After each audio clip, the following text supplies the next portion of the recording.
Stocks and shares का बड़ा interest आया और 17 साल की उम्र में 32 लाख रुपए का लॉस किया। By the time I was 19 मैंने उसका डबल रिकवरी कर लिया। पिताजी टेंशन में मुझे एक दिन बुलाया, बोला ये तेरे पास इतने पैसे कहां से आ रहे हैं, तू कोई गलत काम तो नहीं कर रहा है?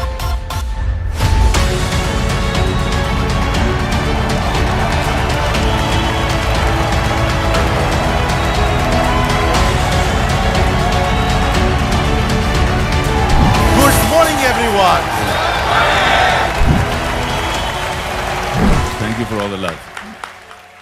तो आज यार थोड़ी बातें करेंगे, थोड़ी सी मैं आपको अपनी कहानी शेयर करूंगा। मैं पढ़ाई कर रहा था मेयो कॉलेज अजमेर में, जो बहुत स्ट्रिक्ट बॉयज बोर्डिंग स्कूल है अजमेर में।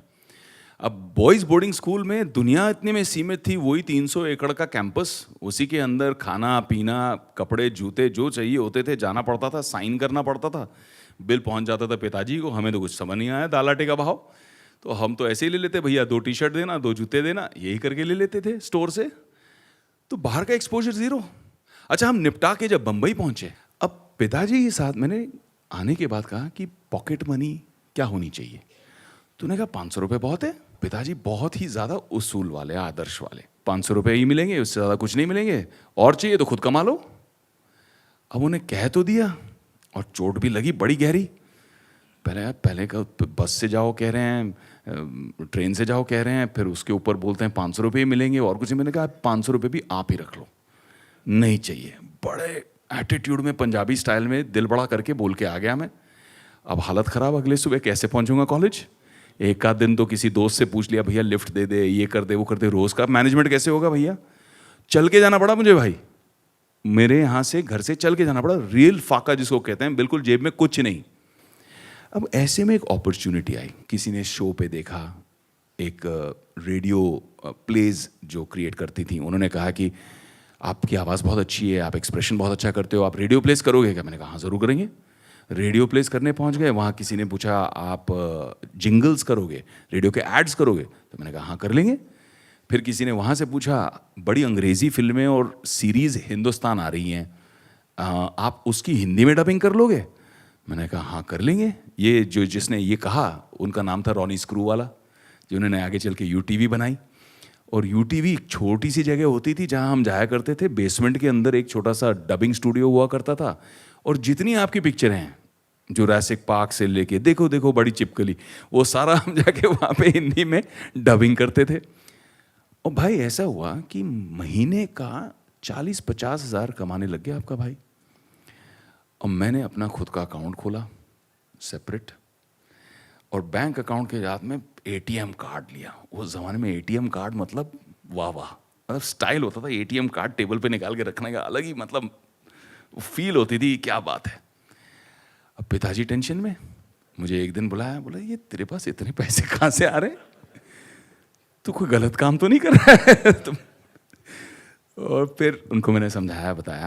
अब जब कैपिटल बनने लग गया, चैप्टर 2 12वीं में सब्जेक्ट चूज करना था, हमने बहुत सोचा बहुत समझा कि इकोनॉमिक्स करना चाहिए। क्यों इकोनॉमिक्स करना चाहिए? क्योंकि पूरे कॉलेज में सबसे खूबसूरत टीचर इकोनॉमिक्स की है। हम पहुंच गए इकोनॉमिक्स करने, पर एक्चुअल रुचि आई। लड़की का नाम रुचि नहीं था, एक्चुअल इंटरेस्ट आया कि किस तरह से इकोनॉमिक्स वर्क करता है। जहां हम रोज वड़ा पाव चाय पीने जाते थे, सदा नाम था उसकी, छोटी सी पान बीड़ी की दुकान थी, उसके बगल में हरी भाई थे जिनकी चाय वड़ा पाव की दुकान थी। उनसे हम पूछने लगे, भैया आप कैसे करते हो बिजनेस बताओ। और जो अंदर क्लासरूम में सीख रहे थे उसको हमने इनके बिजनेस में अप्लाई करना शुरू कर दिया कि कितना किताबी है और कितना प्रैक्टिकल। तो स्टॉक कैसे करते हैं, कैश फ्लो का मैनेजमेंट कैसे करते हैं, ये सारी चीजें वहां से सीखी। और देखते ही देखते माइक्रो फाइनेंस शुरू कर दिया। यानी कि कॉलेज के जितने लोग थे उनके बिजनेस मॉडल को समझना। कोई डोसा वाला है, तो कोई वड़ा पाव वाला है, कोई चाय वाला है, कोई सैंडविच वाला है, किसी की पान बीड़ी की दुकान है। इन सब का मॉडल समझ समझ के इनको फाइनेंस करना और एक हेल्थी वे में प्रॉफिट शेयर लेना, ना कि उस जमाने में जो होता था 7-8% पर मंथ चार्ज करते थे इनफॉर्मल फाइनेंसिंग, क्योंकि फॉर्मल फाइनेंसिंग तो थी ही नहीं, बैंकिंग थी ही नहीं।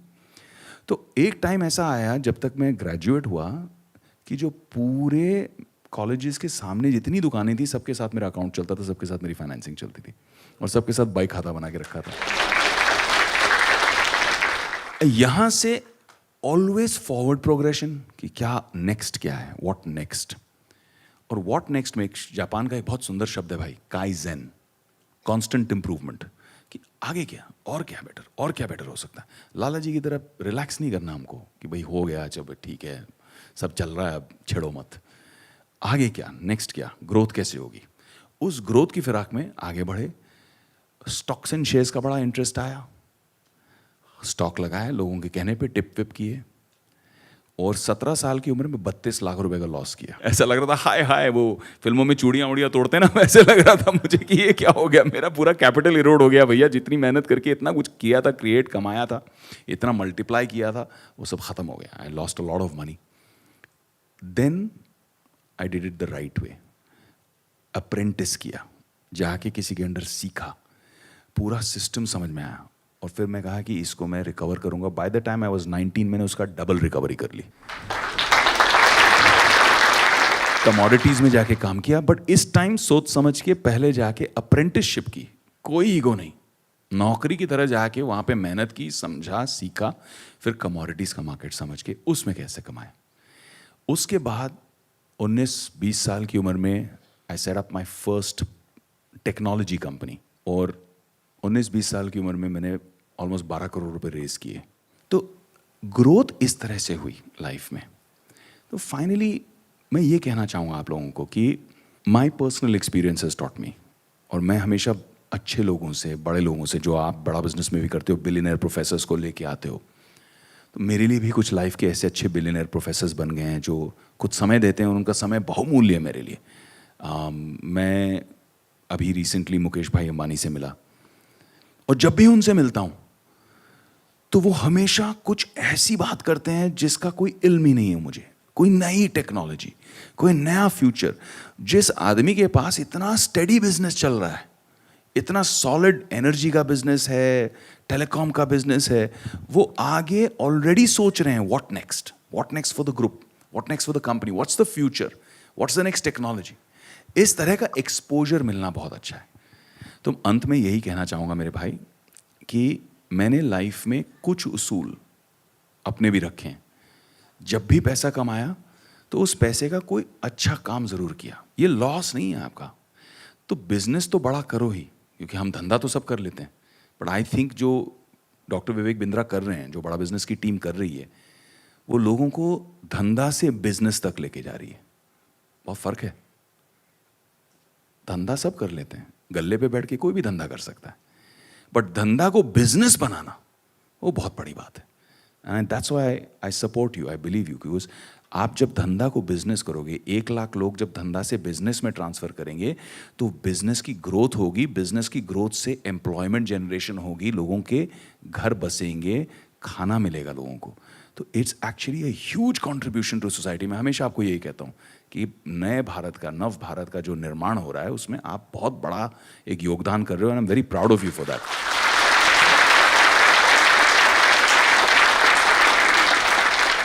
I have a question from you. मैं ये जानना चाहूँगा और सब ये जानना चाहेंगे, फ़ायदा होगा कि आप एक स्टार्टअप को मेंटर करने से पहले, उसमें इन्वेस्ट करने से पहले, उसमें अपना समय देने से पहले, उसको बड़ा करने का डिसीजन लेने से पहले, आप what all do you see?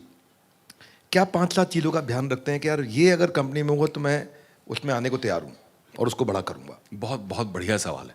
तो कोई भी बिजनेस, चाहे वो स्टार्टअप कंपनीज हो, चाहे वो ट्रेडिशनल फैमिली ओन्ड बिजनेसेस हों जो 2 साल, 3 जनरेशन, 4 जनरेशन चलते आई हैं, जिनको हम पब्लिक ले गए हैं, IPO ले गए हैं, कोई भी बिजनेसेस में कुछ चीज़ें मेरे लिए बहुत मायने रखती हैं। फर्स्ट कट, तह तक जाना तो बाद में होता ही है, हर चीज़ की आप डिटेल्स देखते हैं, आप अकाउंट्स देखते हैं, एनालिसिस करते हैं, बट जो इनिशियल चीज़ें हैं, जो इमीडिएट इंपॉर्टेंट चीज़ें हैं, फर्स्ट कट, सुपरफिशियल लेवल पे, पहला और सबसे अहम, फाउंडर कौन है, बिजनेस चला कौन रहा है, उसका माइंडसेट क्या है, उसकी स्टेबिलिटी क्या है, उसका बिहेवियर कैसा है, समझने की कोशिश करते हैं। क्योंकि जब आपसे कोई मिलता है बिजनेस के लिए तो वो आपका बेस्ट बिहेवियर ही प्रेजेंट करता है, लेकिन उसके बारे में लोग क्या कहते हैं, मार्केट क्या कहता है, सप्लायर्स क्या कहते हैं, उसके वेंडर्स क्या कहते हैं, हम उसकी पहले एनालिसिस निकाल लेते हैं कि how is his credibility, mindset कैसा है. तो first most important thing is आप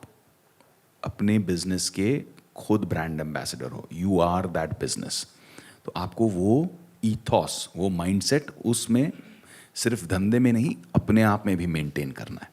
इसीलिए आज टाटा ग्रुप की इतनी रिस्पेक्ट बनी रहती है, जबकि इतने सारे ऐसी फैमिली ओन्ड कंपनीज हैं भाई जो सेकेंड जनरेशन थर्ड जनरेशन तक खत्म हो जाती हैं, फिनिश हो जाती हैं, बट इन्होंने एक ईथॉस मेंटेन रखा. तो first thing is the founder और the owner. Second thing is the environment. क्या ये सनराइज सेक्टर है या सनसेट? क्या इसके अंदर ग्रोथ पोटेंशियल है या नहीं? आप मेरे पास आओगे इंटरनल कंबशन इंजन रिलेटेड कोई बिजनेस लेके, मैं बोलूँगा नो, क्योंकि मुझे पता है कि आज धंधा है लेकिन डिप्लीटिंग है, डाउन जा रहा है ये. सनराइज क्या होगा, आप ईवी लेके आओगे, मैं बोलूँगा okay I am interested, because electric vehicles में पोटेंशियल अब बढ़ रहा है. So you look at whether the environment is right और नॉट. आप बोलोगे मैं हिंदी फिल्म में बना रहा हूँ और ब्राज़ील में शूट करूंगा ब्राज़ीलियन एक्टर्स के साथ में और ब्राज़ील में डिस्ट्रीब्यूट करूंगा, मैं बोलूँगा नो भैया, मार्केट ही नहीं है. वहाँ पे पायनियर करना होना, उसकी चांसेस पॉसिबिलिटीज़ 1% है. मैं वो 1% पे अपने इन्वेस्टर्स का रिस्क क्यों लूँगा? I will not put my name, my brand, my money, my investors money.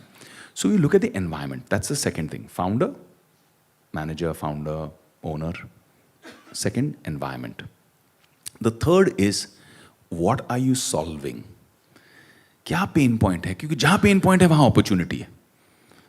क्या पेन पॉइंट को आप सॉल्व कर रहे हो? क्या अपॉर्चुनिटी है जो आप क्रिएट कर रहे हो from that problem? How are you solving that problem and are you doing it better than what the existing solutions are? Is it better? Is it more scalable? Is it cheaper? Is it more qualitative? This actual value addition आप कर रहे हैं या नहीं कर रहे हैं, उसे हमें असेस करना है. I never go into anything that's pure trading based, कि यहाँ एक अपॉर्चुनिटी है, यहाँ से लिया, यहाँ पकड़ा दिया. No, anything that can be built and scaled.